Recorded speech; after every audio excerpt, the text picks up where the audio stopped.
데살로니가 5장 18절 말씀 제가 읽어드릴게요. 데살로니가 전서 5장 18절입니다. 범사에 감사하라. 이것이 그리스도 예수 안에서 너희를 향하신 하나님의 뜻이니라 라는 말씀입니다. 따라하겠습니다. 범사에 감사하라. 네, 오늘은 여러분과 함께 감사에 대한 하나님의 말씀을 나누겠습니다. 뭐에 관한 말씀이라고요? 네, 감사입니다. 지금 이 시즌이 특별히 많은 교회에서는 추수감사절 이런 것도 하고요. 특별히 가을이라는 것, 감사의 계절이라는 걸 잘 알고 계실 것입니다. 감사가 무슨 의미일까요? 고마움에 대한 감정을 나타내는 말이나 행동, 이것을 감사라고 이렇게 말합니다. 예, PPT를 이렇게 계속 좀 올려주시면 좋을 것 같습니다. 네, 준비가 됐나요? 네. 다시 한번 말할게요. 우리 감사가 뭐라고요? 고마움에 대한 감정을 나타내는 말이나 행위를 감사라고 말합니다. 데살로니가전서 5장 18절은 특별히 성경에서 감사와 관련된 여러 중요한 말씀 중에 그 가운데도 정말 가장 중요한 말씀이라고 이렇게 말할 수가 있겠죠. 다시 함께 5장 18절의 말씀을 읽어볼게요. 시작. 범사에 감사하라. 이것이 그리스도 예수 안에서 너희를 향하신 하나님의 뜻이니라. 아멘, 아멘. 사도 바울은 있잖아요, 구원받은 그리스도인의 제일 되는 삶, 그것이 감사를 드리는 삶이라고 말하고 있습니다. 여러분, 만약에 그리스도인에게 이름표가 다른 게 붙을 수 있다면 감사라는 이름표가 붙어야 한다고 말씀하고 있는 거죠. 그런데 말씀을 한번 잘 보세요. 범사에 감사하라. 따라합니다. 범사에 감사하라. 여기서 범사라는 건 뭐냐면 호랑이 그런 게 아니라 네, 범사, 모든 일에 감사하라 라는 의미입니다. 우리 모두는 모든 일에 감사하고 싶어요. 그렇죠? 모든 일에 감사하고 싶어요. 하지만 모든 일에 감사하는 건 굉장히 어렵습니다. 얼마나 어려운지 최근에 우리가 보았던 말씀 가운데 한번 생각해 보게요. 예굽의 군대가 이스라엘의 턱밑까지 쫓아왔습니다. 좀 그림 보이시죠? 예굽의 병거와 그리고 군사가 이스라엘의 턱밑같이 추격했어요. 이스라엘은 도망칠 곳이 없습니다. 이제 꼼짝없이 죽게 되었구나 라고 한 그 말을 할 때 하나님께서 놀랍게도 바다에 길을 내셔서 이스라엘 백성을 구원하시죠. 그렇죠? 이스라엘은 이때 구원하신 하나님께 감사할까요? 불평할까요? 네, 감사하죠. 그렇죠? 너무 쉬운 질문이라서 여러분이 지금 대답하기 어렵죠. 뭔가 속이는 것 같아서. 그렇죠? 근데 당연히 감사하죠. 이후에 이스라엘 백성이 3일 길을 걷습니다. 3일 길을 걷는 동안에 물통에 물이 다 떨어졌습니다. 그리고 물이 있는 곳을 만날 수가 없는 거예요. 이스라엘은 이때 감사할까요? 불평할까요? 불평해요. 네, 어린아이들도 알죠. 불평합니다. 어제 바다에서 건짐을 받은 감사로 오늘 마실 물이 없는 상황에 또 감사할 수 있나요? 안 된다는 거죠. 그렇죠? 어제 물에서 구원을 받은 거예요. 근데 오늘 목이 마르면 불평한다는 거예요. 이스라엘 백성에게 범사에 감사하라는 이 말씀은 이해하기도 어렵고 지키기도 너무나 어려운 말씀인 거죠. 그렇죠? 되게 어려워요. 2023년도 7월 15일 오전 8시 30분경에 이 사진을 보세요. 청주시 오송읍의 궁평 2 지하차도가 폭우로 침수되어서 14명이나 되는 사람들이 사망하는 그런 끔찍한 사고가 있었습니다. 사고 소식이 온 국민에게 전해지자 굉장히 안타까워했고 굉장히 아파했습니다. 그런데 이 슬픈 소식 중에 침수 사고 당시 서로의 생명을 구한 그런 의인의 소식 때문에 많은 국민들이 위로를 받기도 했어요. 그 중에 남색 셔츠 의인이라고 불리는 분이 계셨습니다. 그러니까 기사에 이런 기사가 있는데요. 허우적대고 있었는데 남색 티셔츠를 입은 남자분이 난간에서 제 손을 잡아줬어요 라는 이런 분이 있었어요. 이 남성은 이 생존자를 포함해서 물살에서 떠내려가는 3명의 사람을 살려냈어요. 근데 저는 한번 사진 봐봐요. 이제 사람을 구해내다 보니까 얼마나 이제 붙잡고 하다 보니까 손에 저렇게 상처가 입었어요. 그리고 이분이 정말 이 자랑스러운 너무나 훌륭하신 그런 의인이세요. 근데 저는 그분을 통해서 구조되는 가족들의 인터뷰를 봤습니다. 근데 가족들이 얼마나 막 뛸 듯이 기뻐하면서 이 남색 셔츠 의인에게 너무 고마워하는 거예요. 감사하는 거예요. 왜 그렇죠? 자기의 가족을 살려줬으니까. 자기의 가족을 저분이 손을 안 내밀었다면 죽었을 테니까 그분에게 너무나 감사하는 것을 보았습니다. 그런데 질문이 생기더라고요. 여러분, 이 질문 한번 생각해 봐요. 그분들은 그날의 감사로 요즘 불평 없이 살고 있을까요? 아니요. 어쩜 맞아. 네, 아니요라고 우리 어린 친구들도 말하는 것 같아요. 왜요? 사람은 어제의 감사로 오늘까지 감사하지 못해요. 어제의 감사가 오늘을 감사로 살게 만들지 못해요. 그렇죠? 범사에 감사라는 말씀은 그래서 되게 어려워요. 모든 일을 감사해라. 그렇죠? 이것이 감사는 되게 이해하기도 어렵고 되게 지키기도 어려운 말씀입니다. 여기까지 내용을 한번 잠깐 정리해 볼게요. 봐봐요. 성경의 역사만이 아니라 우리의 삶에서도 어제의 감사가 오늘의 불평을 이길 수 있을까요? 없을까요? 없어요. 네, 없다는 거죠. 어른들은 알고 있기 때문에 굳이 답하지 않는데 왠지 답도 다 하니까. 근데 우리 어린 친구들 답 잘하는 것 같아요. 맞아요. 어제의 감사가 오늘 불평을 이기지를 못해요. 부모님에 대한 감사가 자녀에 대한 불평을 이기기 힘들죠. 그렇죠? 또한 그 반대로 자녀에 대한 감사가 부모님에 대한 불평을 이기기가 힘들죠. 가족에 대한 감사가 직장에 대한 불평을 이긴다? 못 이긴다? 못 이긴다? 직장에 대한 감사가 가족에 대한 불평을 이긴다? 못 이긴다? 이기기 어렵다라는 걸 보게 됩니다. 교회에 대한 감사가 세상에 대한 불평을, 세상에 대한 그 반대의 이야기 또한도 이기기가 힘든 것 같습니다.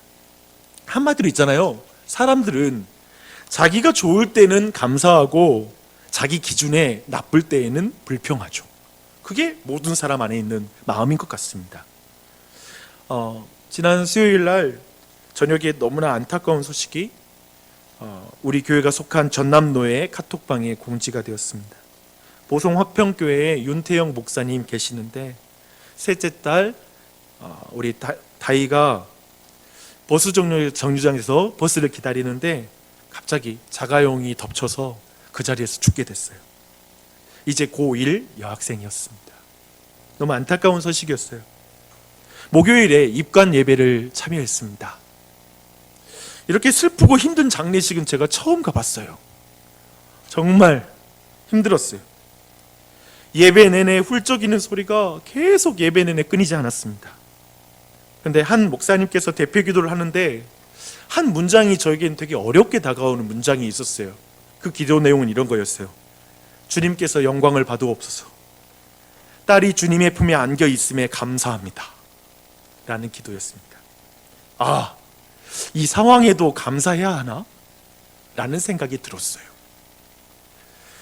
오늘 사실 말씀은 추수의 계절 가운데 온 교회가 감사로 하나님을 좀 생각하는 그런 기도였으면 좋겠다라는 마음과 함께 한편에 이 장례식에서 갖게 된 이 질문에 관한 어떤 말씀이기도 합니다. 추수의 계절이 되었지만 어떤 의미에서는 여자리에 있는 분들, 이 가을 되었고 많은 사람이 감사하지만 사실상 손에 수확이 있는 분도 있겠고 어떤 사람은 그냥 손에 빈손으로 있는 분, 이제 곧 대입이 있을 텐데 어쩌면 그렇게 노력했던 우리 아이들이 풍성한 수확을 거두는 것도 볼 수 있고 때로는 빈털터리 같은 느낌 들 수도 있겠죠. 그럴 수도 있어요. 주목하십시오. 감사가 우리에게 기준이 있을 때, 좋을 때만 하는 것이라면 범사에 감사한다라는 이 말씀은 너무나 불가능한 말씀이에요. 도저히 지킬 수 없는 말씀입니다. 그런데 질문이 생겨요. 왜 하나님은 범사에 감사라고 우리에게 명령할까? 왜 이런 상황에도 감사해야 됩니까? 라고 말할 수밖에 없는 왜 그래야 되는가? 라는 질문이 생깁니다. 성경을 좀 더 자세히 보면 있잖아요. 범사에 감사하는 것이 하나님의 뜻이라고 말하고 있어요. 범사에 감사하는 게 하나님의 뜻이다. 근데 이 뜻을 있잖아요. 원어를 보면 목적이라고 말할 수 있어요. 뜻을 목적으로 번역할 수 있어요. 그렇다면 하나님의 목적이 뭔지 아세요? 우리 모두가 범사에 감사하는 사람이 되는 게 하나님의 목적이에요. 하나님 이런 목적을 가지고 계시대요. 여기서 우리는 몇 가지 질문을 할 수 있죠. 그렇다면 무엇이 범사에 감사하는 것일까? 그리고 왜 우리가 범사에 감사해야 되죠? 어떻게 그렇게 우리는 범사에 감사할 수 있는 사람이 되나요? 막 이런 질문이 생각이 나요. 저는 이런 모든 질문을 한 개의 질문으로 바꿔서 오늘 말씀을 좀 더 나누고 싶어요. 그건 뭐냐면 누가 범사에 감사할 수 있는가예요. 누가 범사에 감사할 수 있는가? 라는 질문 가운데 답을 한번 성경에서 찾고 싶어요. 근데 그 답을 로마서 8장 28절은 이렇게 답하고 있어요. 함께 그 답을 읽어보겠습니다. 우리가 알거니와 하나님을 사랑하는 자 곧 그의 뜻대로 부르심을 입은 자들에게는 모든 것이 합력하여 선을 이루느니라. 아멘. 아멘.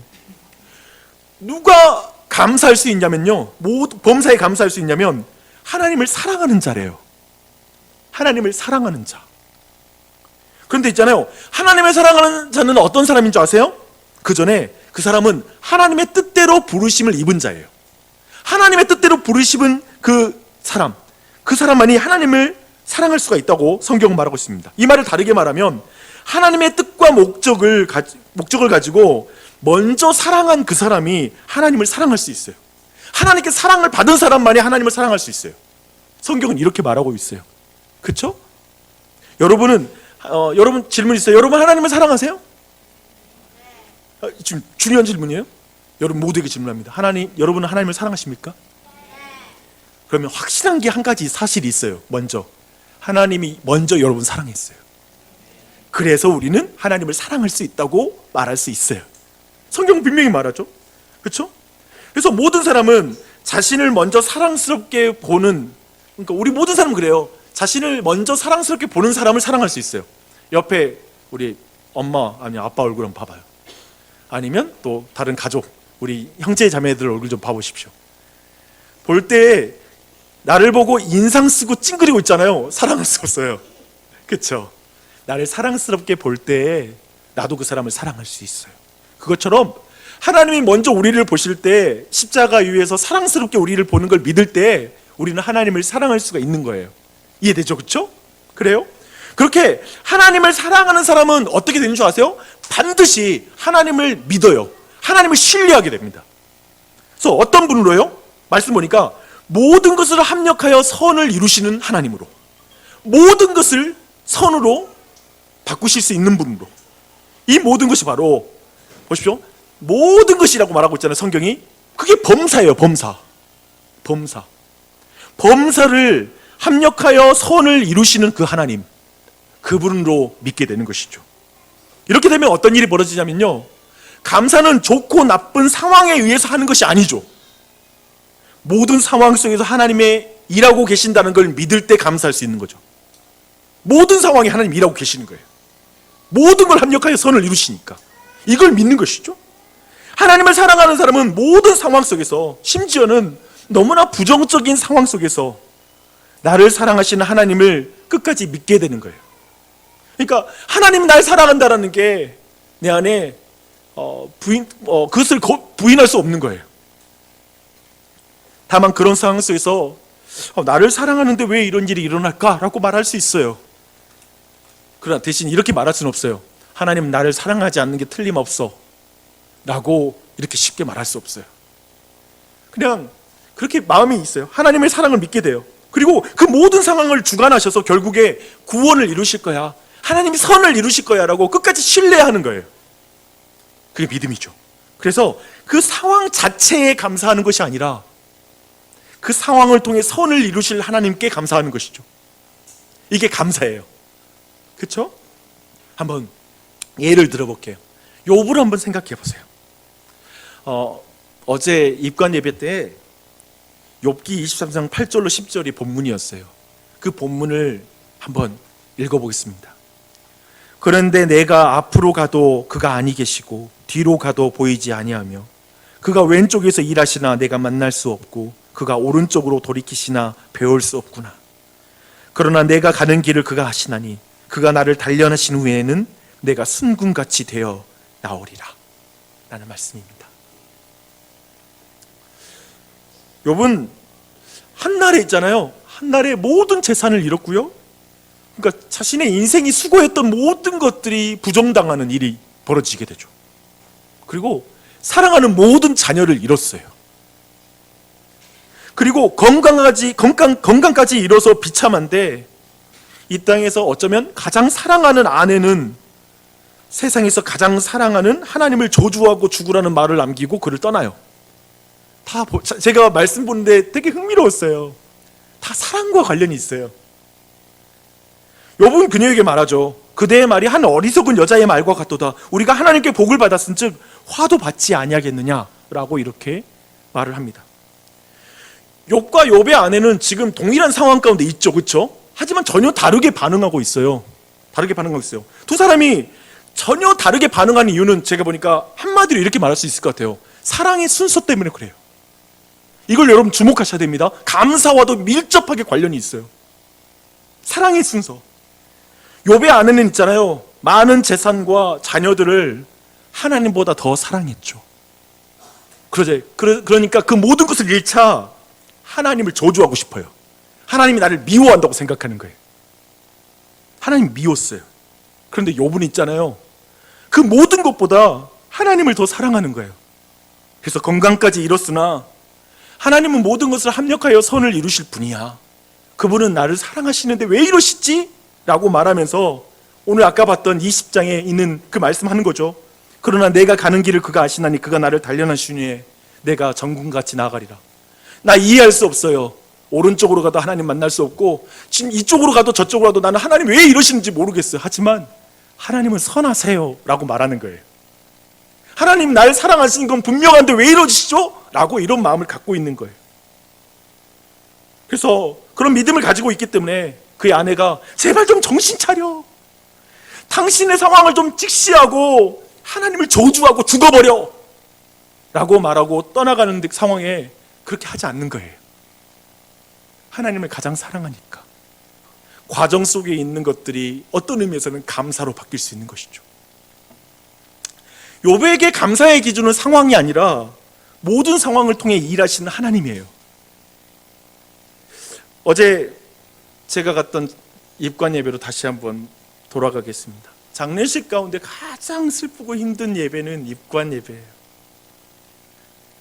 설교자가 설교를 하는데 그 앞에 고 윤다이 양의 아버지, 어머니, 큰오빠, 언니가 이렇게 딱 순서대로 앉아 있었어요. 그러니까 좀 자리가 어땠냐면 설교자 옆에 이렇게 가족들이 다 앉아서 회중들을 마주보게 되는 그런 구조가 돼 있어서 계속 그분들의 얼굴을 쳐다볼 수밖에 없었어요. 그러니까 사실은 장례가 더 힘들었죠. 그 얼굴을 봐야 되니까. 어떤 말씀을 딱 하는데 그래서 말씀할 때마다 그냥 괜히 그분들을 내가 주목하게 되더라고요. 어떤 말에는 소리 죽여서 막 오열하시더라고요. 막 크게 소리를 낼 수 없으니까 막 속으로 울음을 막 삼키시더라고요. 또 어떤 말씀하는데 또 아멘 그러시는 거예요. 사모님이 아멘, 아멘. 또 어떤 부분에서는 또 눈물을 막 닦아내시는 거예요. 그리고 또 어떤 부분에는 다시 아멘, 아멘 하시는 거예요. 예배를 다 마치고 윤태영 목사님께서 조문객들에게 울먹이면서 딱 한마디 말씀을 하셨습니다. 일평생 하나님이 자기 아들을 대신 죽음에 내어주셨다는 말씀을 들었는데 내 자식을 먼저 보냄으로 하나님의 그 사랑을 더 알게 됩니다 라는 이 말씀을 하시더라고요. 이 말씀이 잊어지지 않아요. 그래서 이걸 그냥 오늘도 기억하고 그 문장을 썼어요. 윤태용 목사님에게 감사란 뭘까? 속상하고 억울하고 후회되고 가슴이 미어지는 것이 사라지지는 않지만 사랑하는 딸이 예수님의 품에 안겨 있고 예수님이 다윗을 만나게 도와주실 거라는 믿음이 있는 것, 그게 감사가 아닐까? 라는 생각을 해봤습니다. 주안의 사랑하는 여러분, 한 해를 돌아보세요. 그러다 보니까 저도 집에 문제가 있고 자녀들의 문제가 있을 수 있고 또 다 생기잖아요, 여러 가지가. 근데 어제 장례식 갔다 오면서 생각이 너무 많아요. 감사하자, 감사하자. 왜 이렇게 불평이 많나? 왜 이렇게 내가 불안해할까? 지금 뭐 사람 죽은 것도 아닌데 우리가 늘 말하듯 그런 생각이 들었어요. 특별히 한 해를 돌아보며 감사를 고백하는 그 지금 이 추수감사의 시간들, 이 과정 속에서 오늘 우리는 로마서 8장을 통해서 모든 상황 속에서 하나님을 사랑하고 하나님이 선을 이루실 것을 믿는 사람이 바로 감사할 수 있는 그 사람이다 라는 것에 대해서 함께 말씀을 통해서 확인했습니다. 오늘 기도를 통해서 우리는 좀 성경에서 발견할 수 있는 감사의 어떤 제목을 가지고 같이 좀 기도도 할 거예요. 찬양도 우리가 할 거예요. 그리고 서로에게 감사를 표현하는 시간을 갖게 될 것입니다. 오늘 이 기도에 그리고 이 찬양 가운데 우리 가운데 하나님의 영광 받으시기를 간절히 기도합니다.